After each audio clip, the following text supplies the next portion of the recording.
Off by thanking the Social Democrats bringing forward this motion, and in the short time available to myself, I want to address comments around the living wage. In the previous Dáil, Sinn Féin had a motion which I brought into the Dáil, and where the living wage of €12.30 was passed in that last Dáil.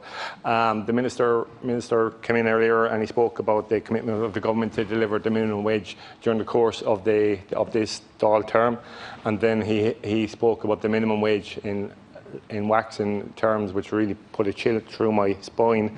But also what I was deeply concerned about is his emphasis of the Low Pay Commission delivering a living wage, and I believe that will not happen over the course of the next government. You're going to hide behind the Low Pay Commission. You're going to go with what they come up with. They have formed in this in 2016. They proposed an increase of the minimum wage of 50 cent. 2017, 10 cent. 2018 it was 30 cent, and 2019 it was 25 cent. These were not moving forward when the economy was booming.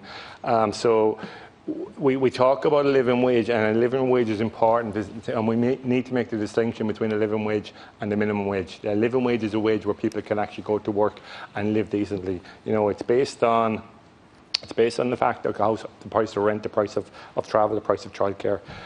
In the height of the pandemic, obviously we're deeply aware that we can't move straight away to a living wage, but the commitment that the government have set out earlier, and the fact that they're going to hide behind the Low Pay Commission deeply disturbs me. I don't believe you're interested in it.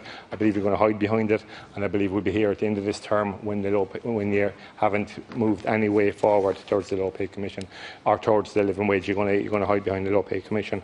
In the height of the pandemic, when certainty was a rare commodity and worry was prevalent, our health professionals sacrificed and suffered to keep us safe. But they weren't the only ones in stepping into the barn of oil. Cleaners, porters and many others stood up with them. Unfortunately, many of them on a low wage. The pandemic has shown the need for a living wage, and the need for workers' protection has never been more important. We must honour the risks to take and ensure that all paid workers are given a decent wage.